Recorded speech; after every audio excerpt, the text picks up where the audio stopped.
Hello, everybody. Hello, Welcome. hello.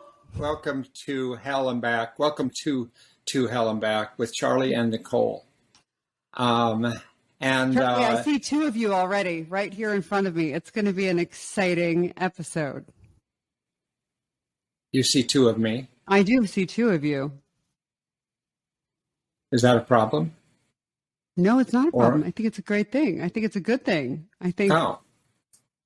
Oh, yeah. Or do you have double vision? Foreshadowing. No, I don't have double vision. I'm seeing into the future where you're shaking your head at me.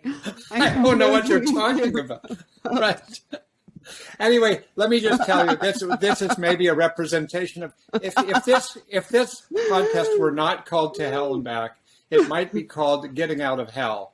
And if it wasn't called that, it might be called Building a Life Worth Living. And if it wasn't called that, it might be called There Are No Dead Ends in Life. And what it's all about is this is the place you come to find all kinds of ways to cope with adversity that you never imagined you would have, or that you have every day, all kinds of adversity. So that's what we're about here. Yeah. And we're in the middle of several meetings in a row, several podcasts in a row about narcissism, and that's going to continue today. So I want to ask you a question, Nicole, to get started. Yeah. How narcissistic are you? I mean, I would say on a scale of 1 to 10.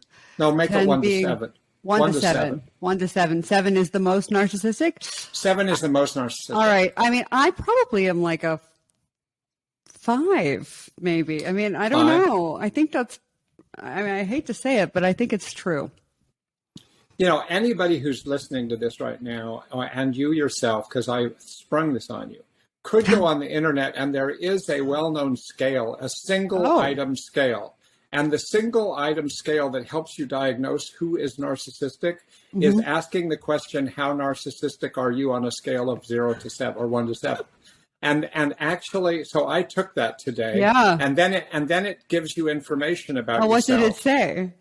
Well, I put a 4, and it said that I am. Oh, how humbling. I am more narcissistic than about 80% of people. So if you're a 5, you're up there.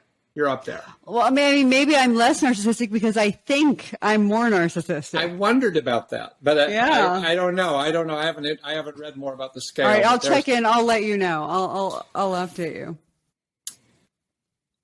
I mean, it's a tough scale to do because I think, well, sometimes I'm more narcissistic than other times. Yes. With how I understand it, and in some contexts, I'm more narcissistic maybe than in other contexts. And with some individuals, I might be more narcissistic in my behaviors than I am with others. So it's kind of like a global single item score is tough. So I went, and the more famous scale is called Narcissistic Personality Inventory, the NPI. So I went and took it today.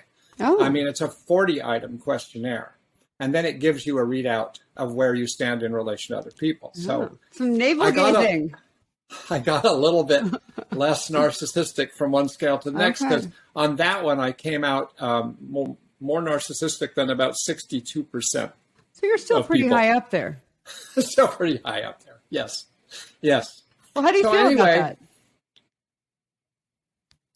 You know, it actually, one of the questions in this is something like, are you proud of being narcissistic? Yeah. Because that's an interesting question. And it's sort of like people who are more narcissistic are proud that they're narcissistic. They don't consider it a slur. No, it's a great thing. Why wouldn't we want to be? Yeah. I mean, I'm great, right? So why shouldn't we all acknowledge that I'm great? I mean, there's a kind of a lack of insight about some of these things, or a lack of knowing where to draw the line. So I just wanted to start here because here we go. I want to talk, and this is going to be, I'm kind of both, I'm excited about doing this podcast because I think it's going to actually be a contribution to people in the world about DBT and behavioral approaches to narcissism, because in the literature, if you read about narcissism or you watch a million YouTubes about narcissism, I swear 90% of them are going to come from psychoanalysis and psychodynamic theory. And they're interesting, and they're a lot of smart people saying a lot of smart things. And it was my original training in narcissism in the 1980s was with Otto Kernberg and his group where I worked, and et cetera. And so all of that's still very interesting to me. But you almost see nothing about what would somebody in the dialectical behavior therapy say about narcissism. And so I really have taken that on in this podcast. I want to talk about that. And so this is kind of like a Charlie-centric podcast, because I'm going to be talking a bunch and ask Nicole to sort of be responding and asking questions and stuff like that. So here's what I want to do. I want to briefly go through 3 other ways to think of narcissism and then get to DBT. Yeah. And when I get to DBT, I want to give a recent case example and then talk about how I would talk to that person about their question, which was, am I a narcissist? And that how would you answer that behaviorally? And therefore, what direction would that point you in terms of how you would help that person with the problematic aspects of what you might call their narcissism? So here we go.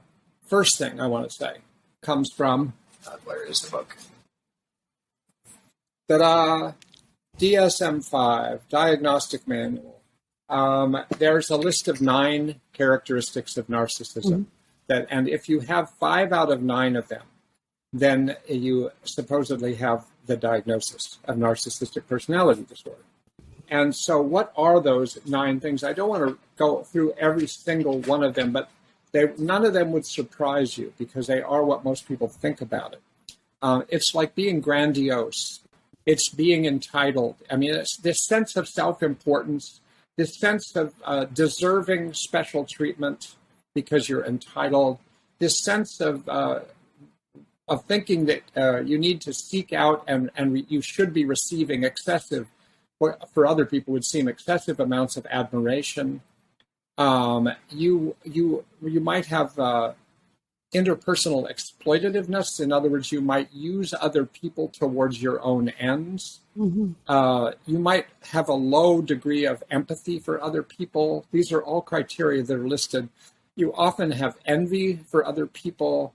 You often show arrogant, haughty attitudes, whatever you think those are. And so here's the problem, right?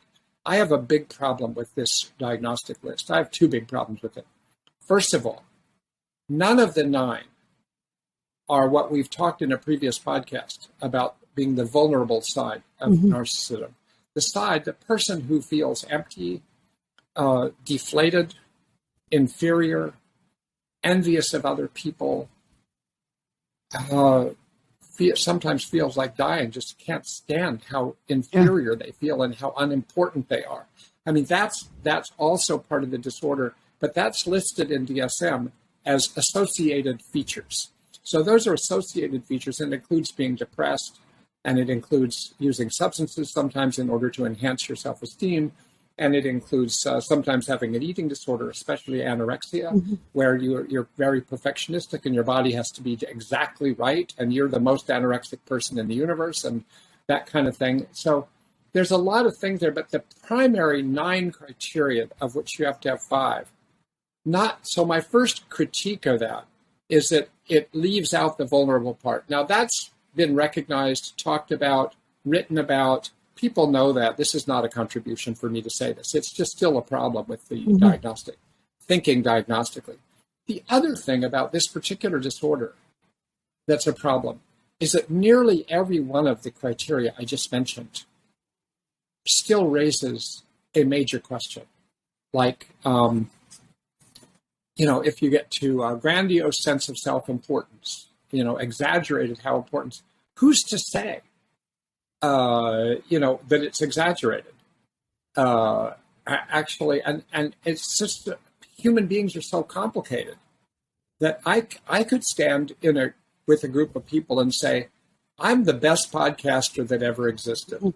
And actually, I might not even believe that, but I might say that in order to sort of feel better, or in order to make a political point, or in order to win a competition, or some, I don't know, there's a million reasons why you might act a certain way, not just once, but many times.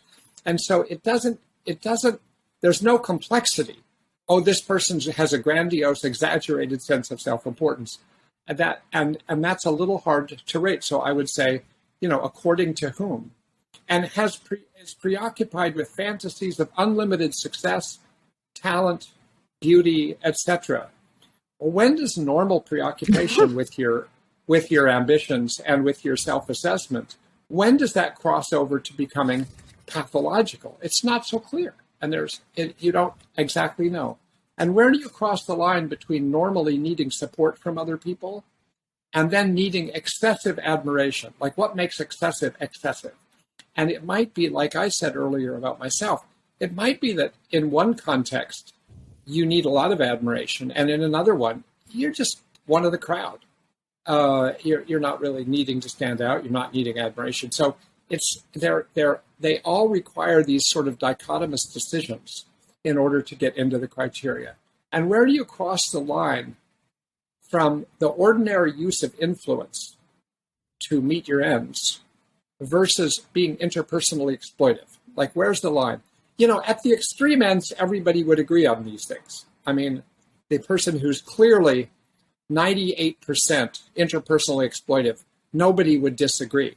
But going down the line from 98%, there's a place where there's a gray zone and where these things get more complicated. So, and where does envy, which is a criteria, envy's a normal emotion. It's a painful emotion. A lot of people have it. I've had a lot of it in my life. I did a whole podcast on analyzing my own envy from a DBT perspective. And so where does it cross the line to making you pathological to the point where you do qualify? So I could go on and on about every one of the 9 criteria, because there isn't one of them that doesn't require another judgment call. So diagnosis is a very tricky thing to do with this. I want to say, in contrast, when you diagnose somebody with borderline personality disorder, there are 9 criteria, and you have to have 5 of them to be diagnosed. But you know what? They're not as hard. It's like, does somebody have frequent bouts of excess or intense anger? Well, you still have to say what's frequent, but it gets a little easier. Does somebody frantically avoid efforts to, frantically avoid becoming abandoned by somebody else, or have a strong reaction to even small separations? I mean, this is a criteria these are a little easier to get. Does this person have ups and downs in their moods that are more frequent than once or twice a day? All right, that's a little easier to measure. Does somebody make suicide attempts? Yeah, we know. Does somebody have other impulsive behaviors like substance use? Does somebody feel empty inside and it's really painful? Well, that actually can be observed by the person themselves. It's not that, these aren't as tricky. There are some tricky judgment calls within calling someone have borderline, and you can raise questions about the whole construct. But item by item, it's easier to rate. Some diagnoses in this manual are easier to rate and others are not. And then there's the use it's being used for. I never use narcissistic personality disorder as a diagnosis. It doesn't help people get insurance. The only reason I would ever use it is if I'm doing research on something we're going to try to agree to call narcissistic personality disorder, so that my findings can be compared with the findings of some colleague in New York or in Italy or Sweden or anywhere else. And so it matters when you do research to have these things, and it matters when you're trying to understand the disorder for a while, up to the point you realize that almost all diagnoses have a certain edge where they get blurry, they're tricky, and narcissism in particular has so many words in it. They are the last words you would want to be attached to you. You would say, yes, I'm 80% narcissistic. I have a lot of entitlement. I'm arrogant. I'm haughty. I'm envious. And I have a grandiose sense of self-importance. This is not good news. I mean, this is not like this. I mean, it's a problematic diagnosis also because it's automatically pejorative in the connotations in our culture. So then you really have to go to bat. When you have a automatically pejorative name to a diagnosis, you have to go to bat to say, wait a minute. I better be really clear here about what I'm talking about, because it's also just automatically blends into just a judgment and stigma and pejorative language. This Marsha Linehan objected to the whole term of narcissism. It might be one of the reasons it hasn't gotten addressed very much in the world of DBT. So anyway, I wanted to talk about the diagnosis thing. And I know, Nicole, you've brought up diagnosis issues before about the complex. I don't know if this touches on. No, I think it's so interesting. I mean, as you were speaking to the difference between narcissism and BPD, I'm curious how much your familiarity with borderline influences your belief that those criteria are inherently, more clear, because even like as I'm listening, some of that seems just as fuzzy and subjective, just as difficult to nail down. At what point I think most people dislike being abandoned. If the language abandonment is a pretty dramatic word.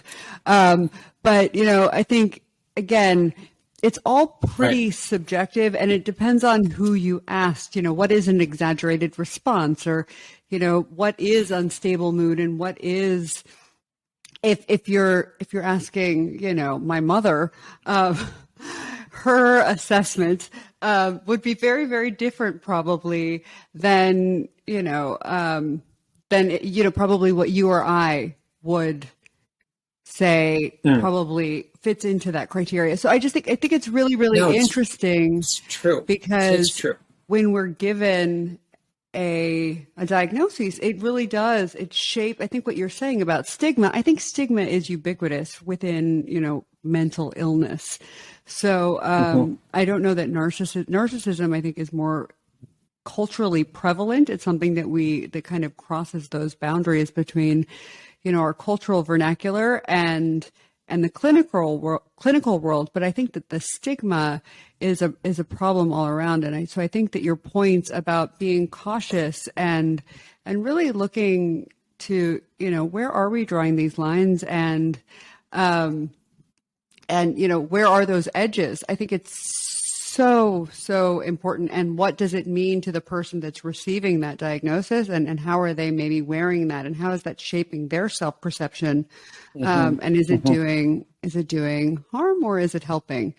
And I'm curious for you, if you're receiving a patient that has been given a diagnosis of narcissism, how well are you able to kind of put on blinders and receive them with an open mind, curiosity, and non-judgment if this is someone who has been diagnosed with narcissistic personality disorder? No, it's true. That is complicated. If you're a therapist in the United States and somebody says, well, that this person has narcissistic personality disorder, and you're not a specialist in narcissistic personality disorder, you haven't given it a ton of thought. You just know, I don't know. Like it used to be when I was first working with borderline patients, and somebody goes to an emergency room at a hospital, and they are diagnosed and they need to be hospitalized. So the nurse from the emergency room calls the nurse from the inpatient unit and says, by the way, we have somebody with borderline personality disorder needs a bed. And guaranteed, the nurse from the inpatient unit will say, it's unfortunate we don't have a bed. Or we had a bed, but we've promised it to someone else. And it has to do with hearing that. And so people started saying, well, we should change the name. Change the name to what? Change it to chronic complex post-traumatic stress disorder. It's PTSD. It's a PTSD. Well, that works for about 6 months. And yet until you start learning that the behaviors of the people they're talking about were the behaviors of the people that were previously called borderline. And so now you say, how you have somebody with complex PTSD down here? They say, we really don't have enough staffing on to cover that kind of patient. They don't even know about the patient. So there is a huge problem with the names. And what I'm going to do later in this podcast is give an example of how I talk to somebody where there's a question of narcissistic personality disorder and how I would talk to them. And I almost never use the term. I'm more interested in what are their problems, what's causing them trouble in their life, and how do you approach that in an organized way? Because organizing it by calling it all narcissistic actually, you're already behind the starting line before you start. Right. Well, we haven't talked much about, like, what is the prognosis for someone that gets a narcissistic personality disorder diagnosis? Like, is it a label that, you're wearing for life, or is it, like I know with borderline, it's something that many people will kind of grow out of, or move through as they get older. So with narcissism, how does receiving that diagnosis maybe shape the direction you go in? Are you becoming more conscious, more empathic? Are you working to kind of counter some of those tendencies, or does it reinforce them and maybe create some armor? I'm curious, just, what is the typical trajectory, or is it something that just people are and then they stay that way? People, so let me use that also to help me move on to the second view of narcissistic disorder that I want to get to, because in the Kernberg model, transference-focused psychotherapy, it's currently called, but it's where Kernberg made a lot of his career around narcissism, antisocial, borderline patients, and severe personality disorders. So their group has been working on this for decades, and they distinguish among various people with different versions of narcissism and with different prognoses attached to that if you do their type of psychotherapy. And so I'll get to that, but to step back and say, so the Kernberg model doesn't care as much about the specific behavioral features in making the diagnosis. Kernberg's model has always looked at the intrapsychic structure, what they'll call the intrapsychic structure. And if people aren't familiar with that kind of thinking, it just means that it's sort of like the internal roadmap of your life relationships and your emotions that sort of guide you day by day. And they'll say, well, somebody who has narcissism has a certain intrapsychic structure that accomplishes certain purposes. And I've gone over it once in an earlier podcast a few weeks ago. And it had to do with the person with a narcissistic structure has basically attached all the positive images of other people that they have once they grow up, and all the positive images of themselves and their best images of themselves all get attached to their actual image of themselves. So they say, I'm a good person, I'm a great person, I'm a better person than other people, I'm important, I'm smart, would have a lot of these characteristics, right? And where did all the negative imagery go? Because the reason a person does this, according to Kernberg's group, is that early development was so difficult that they ended up with a preponderance of negative experiences emotionally. They were left too frequently. They were ignored too much. They were maybe abused in certain ways. And they also might have been born with some of this stuff, but basically they have a negative experience of development, and it means that the negative images of other people predominate over the positive. The negative emotions predominate over the positive. The negative images of the self predominate over. So you've got all this negative imagery going on in a 2-year-old, a 3-year-old, a 4-year-old. Where's it going? How do they survive this? And their model would say, their developmental hypothesis, which is way more complicated than I can give credit to in this short moment, but it basically says in Reader's Digest form that you manage this overwhelmingly bad situation that you're going up with by hanging on to all those positive images and attaching them to yourself. So the negative images get attached to people out there, and now you have a relationship between the victim, the good self, and the persecutors out there that you have to watch out for. And so what their model would be, a psychoanalytic model, would say that you're projecting the negative imagery onto the people around you, and then you have to watch out. You have to stay close to them because it's part of you. Right. That's an important part of it. You can't just banish them all from your kingdom because the negative will come back up through yourself. So you have to kind of keep the negatives alive out there and fight against them. And so if you have this kind of structure, which is based on what Kernberg would call splitting, because you fundamentally are splitting between the positive representations in your mind and the negative representations. And it's how you're managing the positives and negatives that cause the narcissistic structure. You're living in a fortress, and the enemies are out there. You're like it's your kingdom, and you only take in the people who admire you, who are loyal subjects. But all the rest of them are either irrelevant to you or they are incredibly enemies. Adaptive in some ways.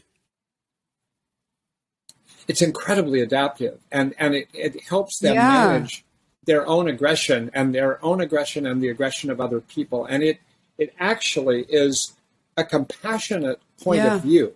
If you really get it, I see that. It isn't like, oh, these terrible narcissists. It's like, oh no, this person has had to do this in order to survive the negative trajectories of their life. It's the absolute most brilliant thing that they could have done. They do it naturally. I mean, and it just happens over and over again. And that's their model. Because if you don't do that, and you have, let's say you've split the positives, the negatives, because ultimately in the Kernberg model, what would be a good outcome? A good outcome is that you have these negative images of other people and you have positive images. So your mother, mostly feeds you on time, mostly holds you when you need it, but sometimes don't. And at those times they don't, there's a negative feeling like, oh, that's a bad mother. But actually, the ideal outcome of all of this, supposedly, is to integrate the bad mother with the good mother and say she's mostly good, but she sometimes is bad. And then you can kind of say that also about yourself. I'm mostly okay, I'm sometimes bad. But if you have an overwhelming, like if you have 90% of the imagery is negative, because of the experiences you've had, that doesn't work because the negatives will overwhelm. Well, if you're not making yourself the microcosm of the positive, then the alternative to make yourself the microcosm of the negative, which is just to totally. That's right. It's horrific. It annihilates exactly. you. So you can't tolerate. Totally, it makes complete sense. And so it makes sense, and in treatment, there's an attempt to help people integrate these various images as they come up in therapy. So that's the whole idea. By the way, if you can't come up with this sort of narcissistic grandiose self, what happens? Often it'll be borderline personality is their theory. Their hypothesis is that other people manage this splitting by on one day saying, you're a terrible person, and another day saying, I love you. You're the best person in my life. Oh, no, you're a terrible person. You're the best person. People with narcissistic disorders don't do that as much. They're sort of more stable. They're more consistent day to day. Like the bad people are out there. I got to watch out for them. I'm better than all of them, blah, blah, blah. But the people who are borderline flip back and forth, up and down, right? So prognostically, to get back now, having said all of that, by the way, all of that is theory. I just want to highlight from a behavioral point of view, these are all fascinating and interesting and instructive from the behaviorist point of view. They're all interesting metaphors. From the point of view of Kernberg and his team, they are the reality. So interesting. And so they're treating the constructs and the concepts. Behaviorists are saying, well, those are interesting constructs, but these are just hypothesized entities. They sound really brilliant, but you know what? We're just treating the behavior. So interesting. And treating unhappiness. So it's so interesting, the differences. Right.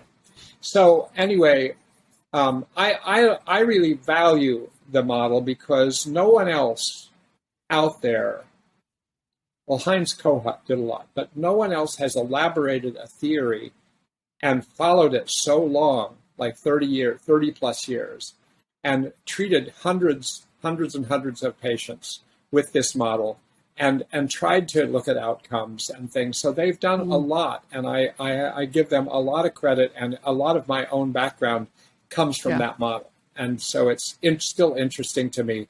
Unfortunately, in the world of psychotherapies, people trash each other's models the way countries trash each other. And you're very well integrated in that way, Charlie. I'm integrated in that way, even though I do have my biases and I do have my strong feelings sometimes. But and then there's and so that's how they would look. My problem with the Kernberg and transference focused therapy model is that it's so much based that when they see somebody with a narcissistic personality disorder, they can almost visualize that internal structure of pathological grandiose self that's doing these things with self-representation. In other words, and that isn't the realities. Those are hypotheses. So they concretize the hypotheses. They make it so real, and that becomes... Yeah, they do. And then that makes it possible you get false negatives and false positives, because you sit down with somebody and they have some characteristics. You just say, I know what this is. And then you miss other things about them that don't quite fit the model. And next thing you know, you're almost reifying, you're making somebody into more of that than they started at. I think that happens a lot. I think that's with many of diagnostic criteria when it becomes a solid truth. So I think what you're saying about staying fluid and and recognizing that there are things that are a little more ineffable or harder to pin down, I think is just so important because human beings are all so dynamic, and one of the really valuable things I think about DBT is this idea of interbeing, and this kind of systemic view where everything is always changing and being influencing and being influenced by. So there's just so much more space for change and adaptation to always be occurring. It's much less static. Mm-hmm. Yeah. DBT has its own static areas, but as you're talking, I'm thinking, it's true. But I saw a lot in my earlier years of training when somebody would come to see a patient that I knew very well for many months on my inpatient program. And then I'd see them interviewed by somebody from Kernberg's group. And I'd see how quickly they decided what the thing was. And then I would see the person being misunderstood, and then the person getting angry, and then being interpreted that now you're angry because of this. And then it's almost, and it would sort of be what do you call it? Iatrogenic anger. I mean, it's created by the treatment. So there are problems with it, but but it's sort of like with any model, you have to choose what really works. And there are very talented people that have worked on this. So I invite any of you who are interested in that model to don't just stop with what I've said. If this is the first time you've heard about it, go listen to these people or read these people in Kernberg's group and other people like that.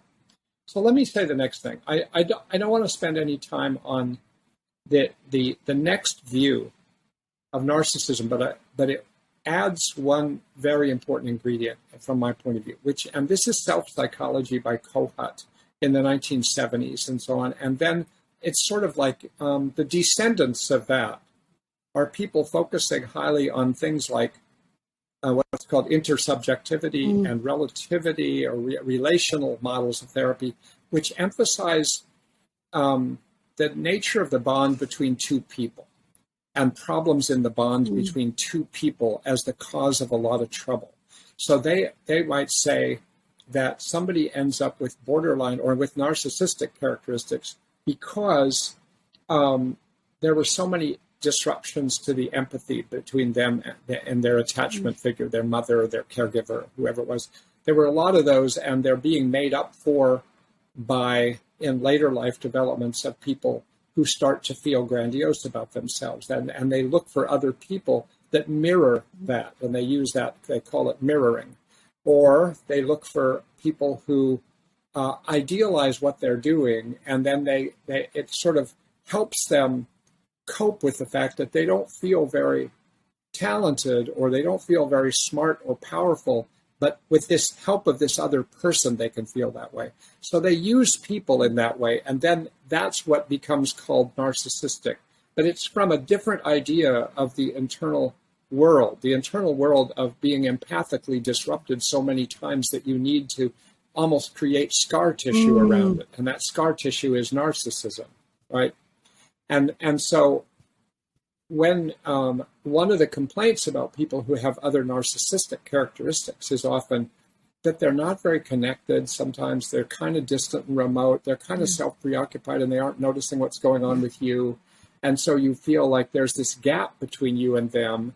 And they don't seem to have much mutuality, intimacy, playfulness, flexibility, all these wonderful things that make life worth living. Because it's just fun, or it's close, or you have close relationships and you can argue about things and you can get through things.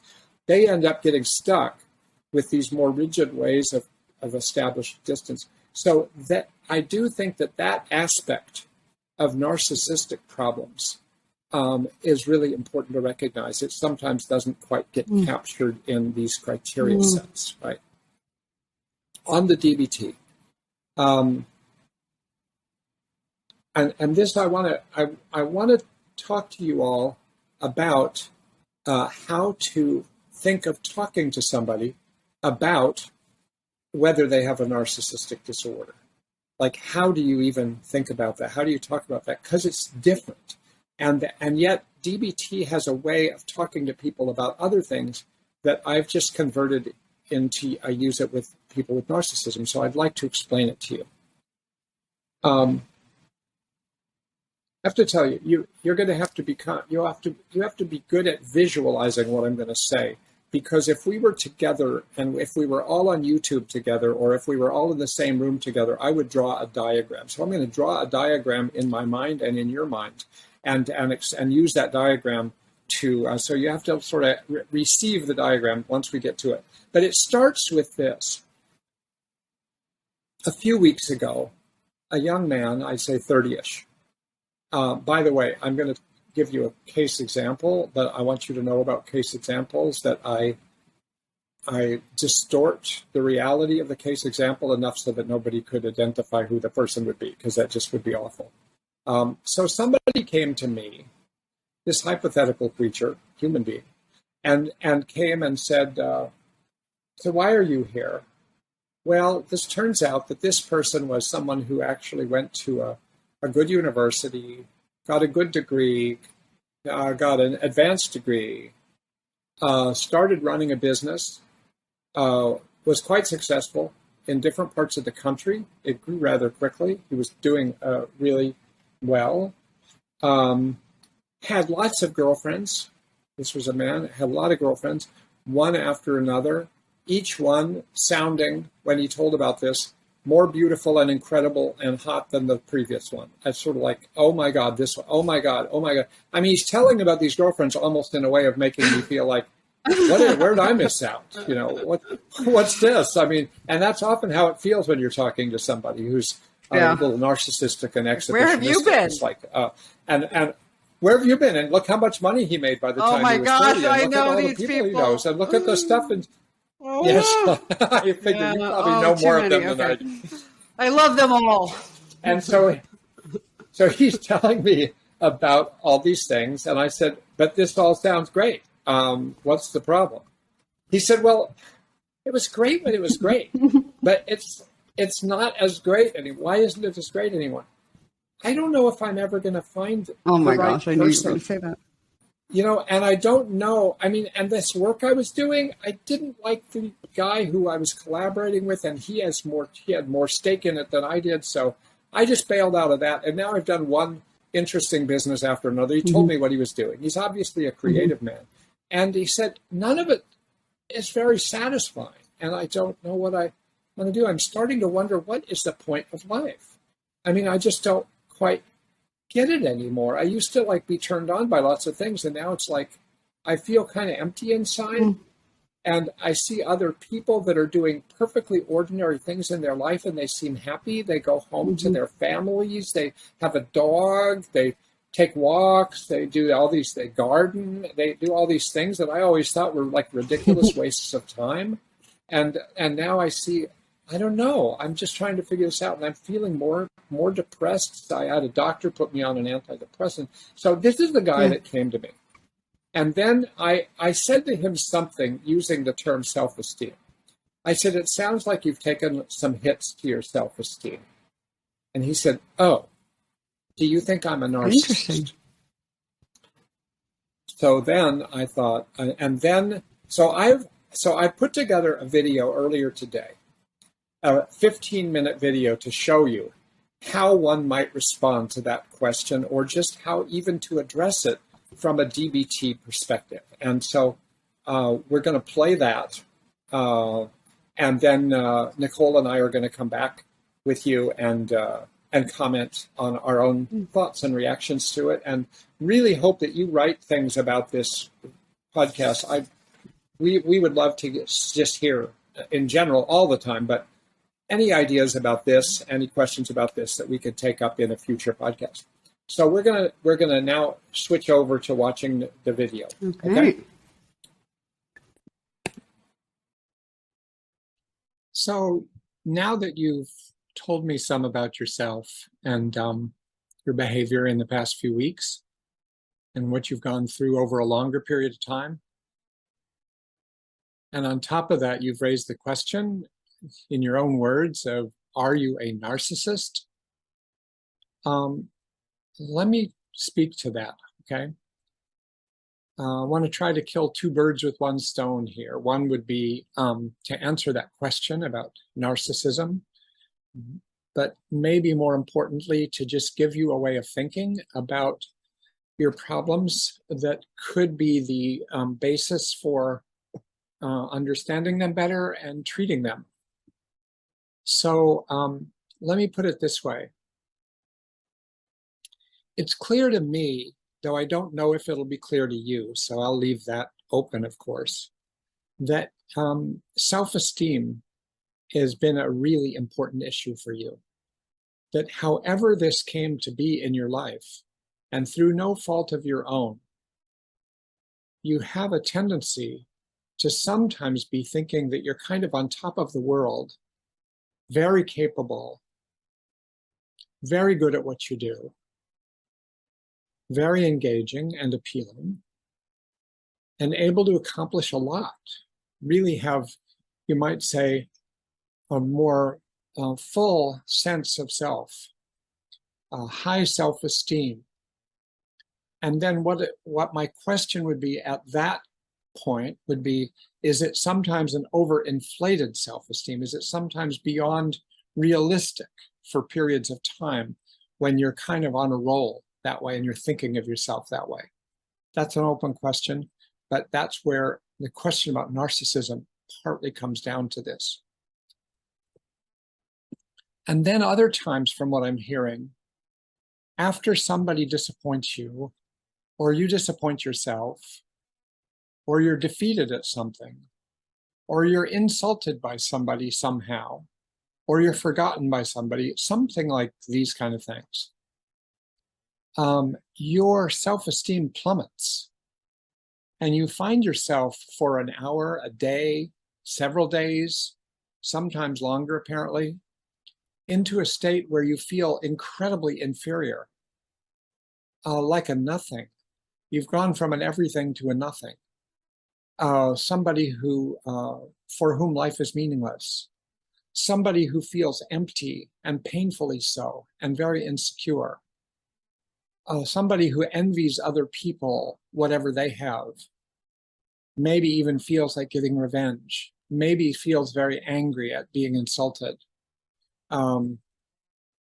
So all of these things are kind of like in the pits of being underinflated or deflated.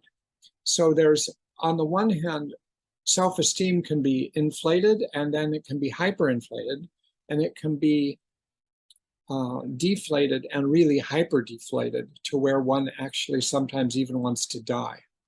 So this back and forth, somewhat unstable sense of self, because it's not regulated very well, it kind of leaves you vulnerable. So that even if things are going well, it's possible that around the corner, if things don't go just right, or if somebody says the wrong thing, or you lose the support of somebody, that, the whole project of feeling like a good self-esteem falls apart, okay? So I want to talk to you about this because then I think I'm talking right now about one aspect of your awareness and your functioning, and that's self-esteem. But, I think when self-esteem goes up a lot or down a lot, it carries with it several other domains of functioning. So it carries with it, for instance, first domain, cognitive or thoughts. And so I think when you're more at the hyperinflated end of things, you have thoughts like, I am great. I can really do this. I'm amazing, you might even think. I'm the best there is, you might even think. And some of it might have, there may be a basis in reality for some of it, but it also might go beyond that. And you might, when you're in that state, think, everybody should think this way about me. People should be loyal to me. People should look up to me. These are all thoughts that kind of go with the hyperinflation pole of self-esteem. Then when your self-esteem plummets, you're down there. It's like the thoughts that come with that are, I'm nothing. I'm inferior. I'm a speck in the universe. What's the point of doing anything? You can become, have depressive thoughts, pessimistic thoughts, think everything you've been doing is meaningless, and maybe you think you're a phony, or people don't realize that there's been a false person there that you feel like you are, right? And then when you're back at the hyperinflated, you're back to the other set of thoughts. Okay, so now we've got self-esteem domain. We've got the thought domain. Now it goes on to emotions. Going with the hyperinflated direction of things, it's probably during that you feel excited, on top of the world, on a roll, maybe joyful, maybe exuberant, possibly angry if anybody challenges you at that point, because it challenges who you think you are at that point. And so you might tend to lash out at people at that point. But those are kind of the hyperinflated end of the spectrum emotions. And those emotions can be intense. And most of the time, they're not a big problem. They actually fuel better performance, right? And then when there's the deflation that takes place because of an injury to your self-esteem, you start to have the different set of emotions, the depression, insecurity, anxiety, envy of other people, angry, vengeful. So you kind of can flip between different sets of emotions. Do you hear what I'm saying? I mean, I'm hoping that as we go through this, you're hearing that either you do fit some of these things or you don't fit some of these things. And believe me, I'm not trying to convince you that you fit these things. This is a chance for us to look together at how these things function and where you fall in this. And if it makes sense to you, that's very helpful, and we can go on and talk about what to do about it. So now we've got the self-esteem domain. We've got the thought domain. Now the emotional domain. Now there's an interpersonal domain. This is a complicated one because it has to do with noticing your impact on other people, right? So when you're at the upper end of your self-esteem, inflated or even hyperinflated self-esteem, you may feel great and things are on a roll. But it is possible, and from what you tell me, I think it's possible, but I don't know for sure. I haven't interviewed anyone else that knows you, that you might rub people the wrong way. That it might be that at that point that you are coming across as selfish, as self-centered, as arrogant. I don't know if you've heard any of these things. As entitled, deserving the best treatment when other people get ordinary treatment or something like that. It's possible that at those times too, that you're a little pushy, even if that isn't what you intend to be, but people experience you. So therefore, the hyperinflated pole of self-esteem, even if you don't intend it, can sometimes have interpersonal consequences that damage relationships, push people away. And then I think at the other end of the interpersonal pole, when you're deflated, you're likely to sort of disappear from interpersonal life. You're likely to pull back. You're likely to withdraw into yourself. You're likely to nurture your wounds by yourself, or as you're maybe even thinking of revenge, but you're nurturing your wounds, and you might envy other people, but you don't want them to know that because that's embarrassing. So you kind of get caught in your own little cocoon of unhappiness and feeling inferior and feeling angry and feeling empty. So all of that can go on, and then people notice, oh, where'd he go?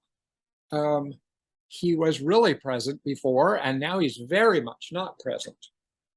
And there's one more thing that sometimes happens with these self-esteem problems, is that many people think that these self-esteem problems grew out of an early childhood situation or a family situation in which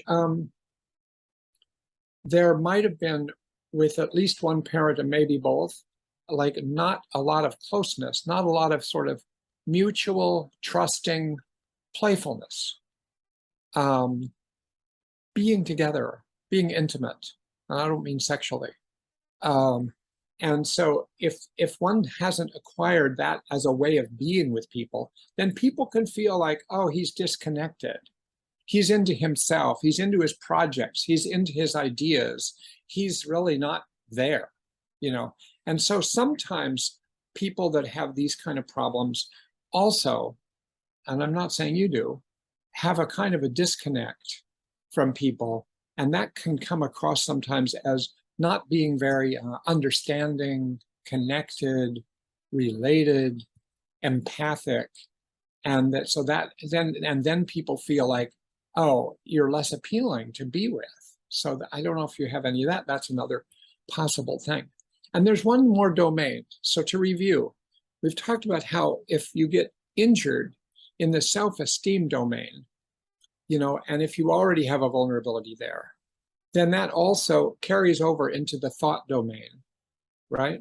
And carries over into the emotional domain, and carries over now into this interpersonal domain, relationship domain. And then it causes problems in relationships. Maybe you keep losing relationships. Maybe they aren't as satisfying as you want them to be. And maybe some of this explains some of that. Final domain that I want to mention is the behavioral domain, which is the things people do as a result of this self-esteem dysregulation, and things people try to do to cope with it. So one thing is just the direct interpersonal problems that come from the overinflated or underinflated self-esteem, so that you have interpersonal problems of the kind I'm talking about. So these are behaviors that are very interpersonal behaviors, how you come across to another human being in a conversation, in a relationship, in a work relationship, in a marriage, in a family, blah, blah, blah, blah, blah, right?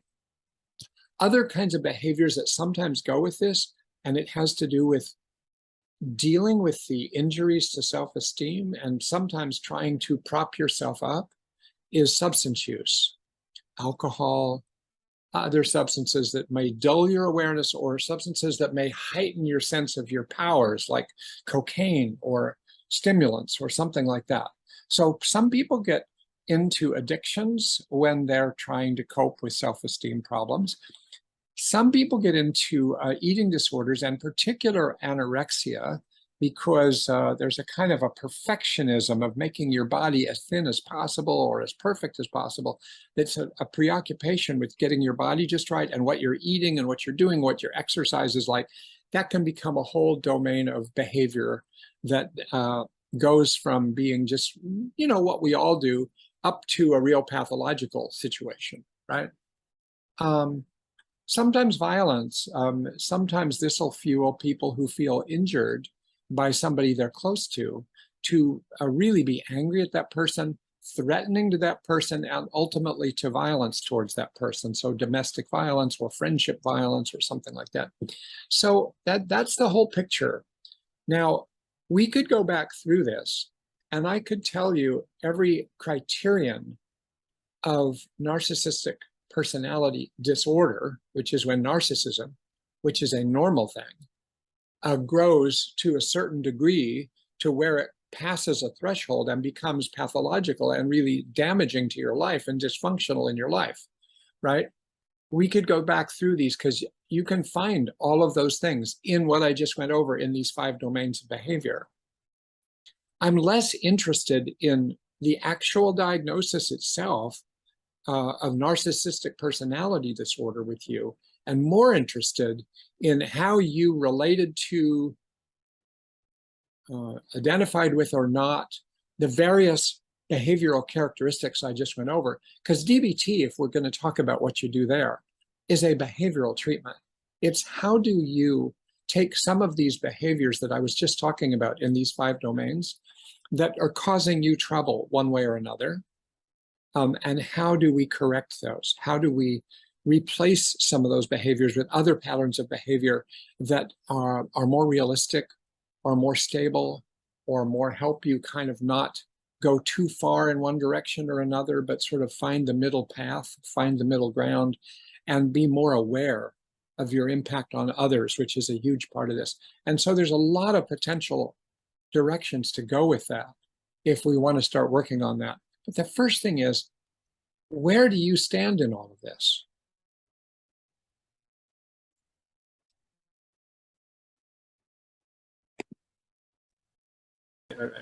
Okay. So Nicole, I mean, you haven't seen this before. Wait, so I told you it had to be really good. And I think it was really good. I think that was real. I'm going to tell you really quickly, I'll give you some reflections. You can, but I'm so impressed. I think that the domains, the kind of breaking down the diagnostic criteria into domains, and first of all, your language was so compassionate and so gentle and inviting. If I were a narcissist, and hey, who knows, maybe I am, I would want you to talk to me that way.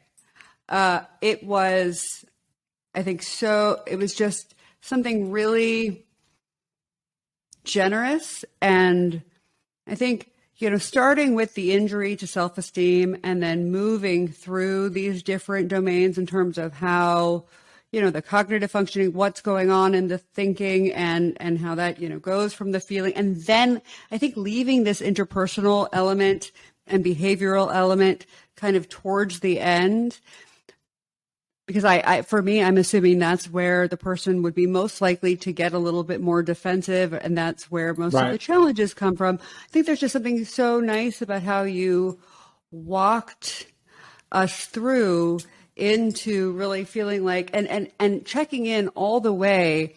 Like, I'm not saying that this is you or not you.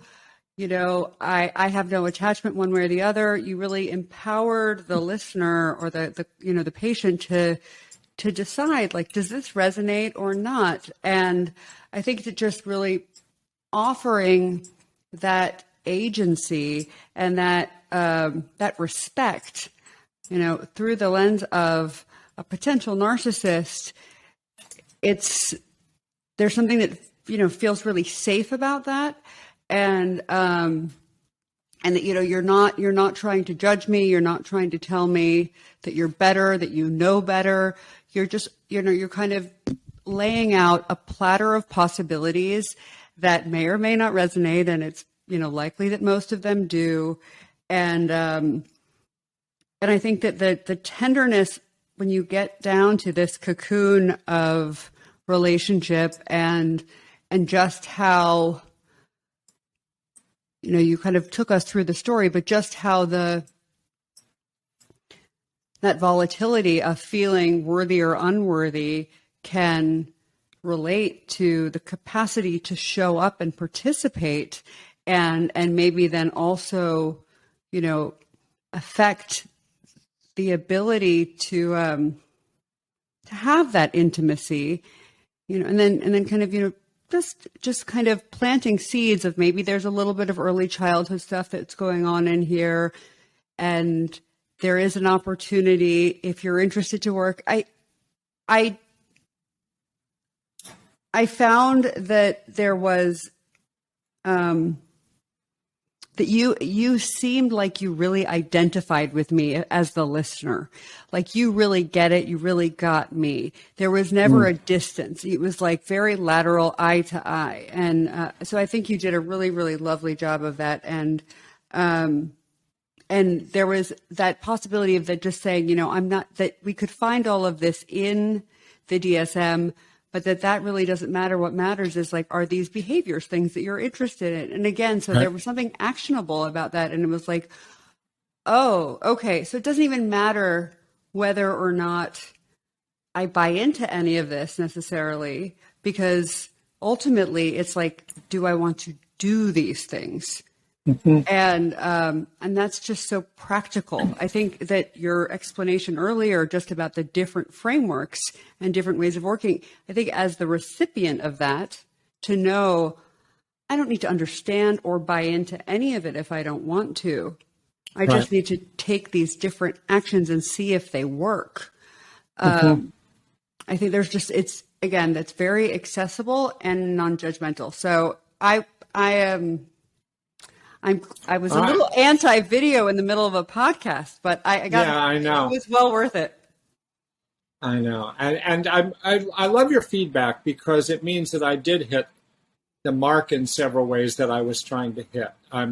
I think it's a tricky thing to talk to somebody about a narcissism diagnosis when they ask a question and they're ready for bear. They're like, wait, what are you going to say to me? And so I think there's several advantages to this behavior by behavior, domain by domain approach, which I already do use with borderline personality disorder. This is an adaptation that puts in center stage self-esteem dysregulation. Yeah.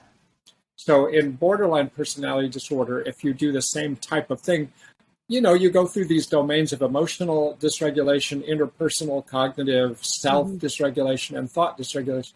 And one other, but you don't highlight. So it's just like turning the frame and saying, the first one we're going to talk about is that self-esteem gets injured.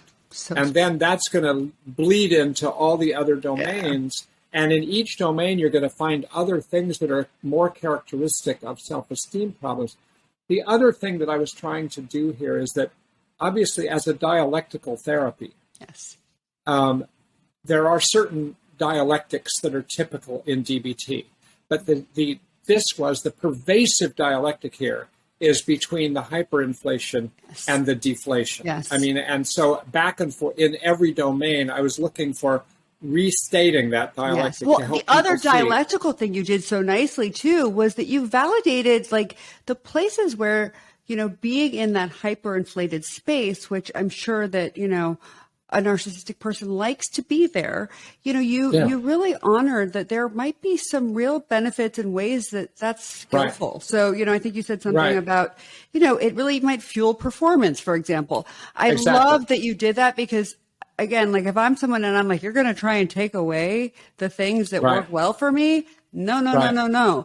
I thought that was really smart, just to kind of like honor and acknowledge, this might work really well. And you threw in the things like anger and aggression alongside a whole other like lineup of feelings and behavior. So, it wasn't like necessarily any of these things were a problem. It was just, it felt very normalizing.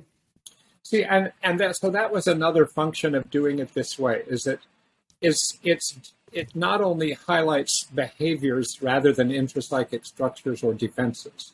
It highlights a destigmatizing way of talking about it, so the person can relax a little bit.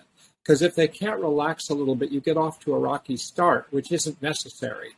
It'll get rocky anyway, but it doesn't have to start rocky if you do it skillfully. And so this makes people feel like, oh, that's my problem. It's these behaviors, and it's a sympathetic way of understanding. Oh, all right, I can keep working with you. And you've got to attend when you're a therapist and you're going to work with somebody with a narcissistic disorder of some kind. You really need a strong therapeutic alliance to talk about these things in a way that doesn't just trigger defensiveness all the time. So you really have to be compassionate and keep going there. The other thing about this is it sets the stage for treatment. So that now, if somebody buys into this and if they understand this and they say, that's me. And by the way, if I was doing this with an actual patient, I wouldn't just talk for 15 minutes.